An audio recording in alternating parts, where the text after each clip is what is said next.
शाही पनीर खाया था, आज मुझे दाल नहीं मिलता है, तो क्या बोलेंगे परसों क्या खाए थे, परसों क्या खाएंगे, यही बोलेंगे ये।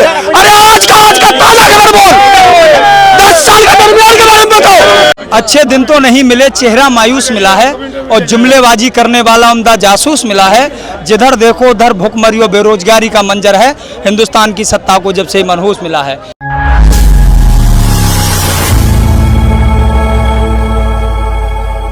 10 साल पूरे हो गए मोदी गवर्नमेंट को। क्या लोग इसी गवर्नमेंट को दोबारा चॉइस करना चाहते हैं या लोगों इससे परेशान होकर बदलना चाहते हैं? ये हम जानने की कोशिश करेंगे। जी भाई साहब, क्या नाम है आपका? मेरा नाम सागर सिंह जी है। जी, इस बार जो चुनाव हो रहा है, ये मोदी जी को जो लोग वोट कर रहे हैं वो मोदी जी के अच्छे कामों को देखकर कर रहे हैं या मोदी जी से परेशान होकर इस गवर्नमेंट को बदलना चाह रहे हैं? चलिए आप बताइए कि भारत में सब एक ही मत के तो है नहीं, एक घर में भी 5 उंगली होते हैं, जैसे 5 भाई हैं तो सबके अलग अलग मत होते हैं।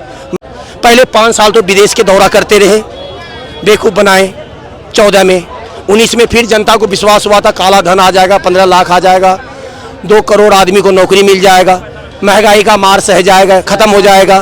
फिर 100 स्मार्ट सिटी भी बनाया था, उसमें एक भी तो नहीं बना, ठीक है।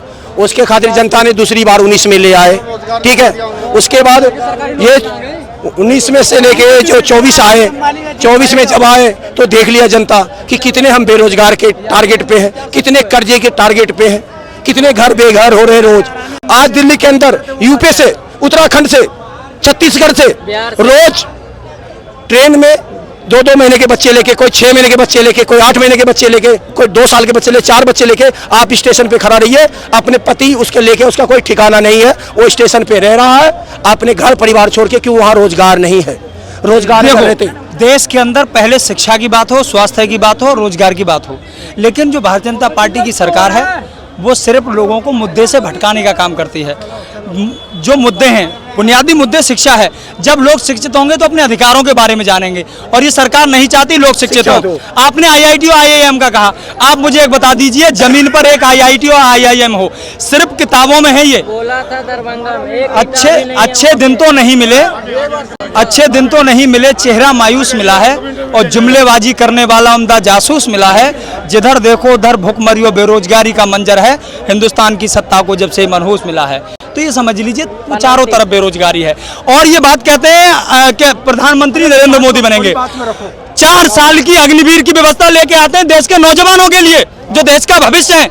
हमारे देश के नौजवान हमारे देश का फ्यूचर है, उनके लिए 4 साल की नौकरी, और खुद 75 साल तक सीट पे बैठे रहेंगे। ये कैसी व्यवस्था है? 4 साल के बाद जब वहां से लोग आएंगे सेना से रिटायर होकर के, तो वो क्या करेंगे? वहां से मजबूत होकर के आएंगे तो गाँव में लूट करेंगे, छिनैती करेंगे, क्योंकि उनके लिए पेंशन स्कीम लागू नहीं है।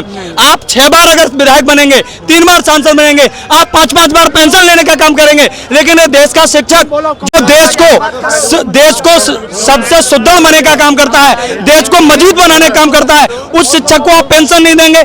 जो प्रधानमंत्री जी कहते हैं कि मेरे हाथों में देश सुरक्षित है, देश उनके हाथों में सुरक्षित नहीं है।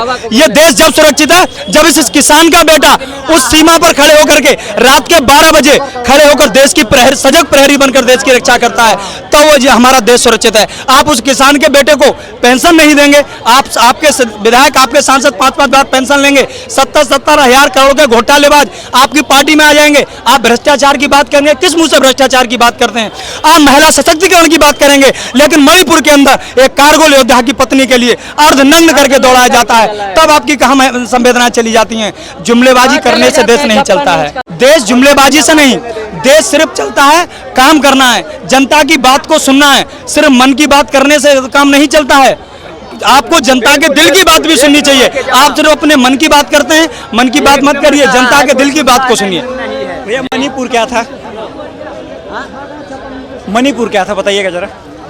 मणिपुर अभी आपने सुना नहीं, कहीं नहीं देखा? क्या हुआ था वही तो पूछ रहे हैं आपसे।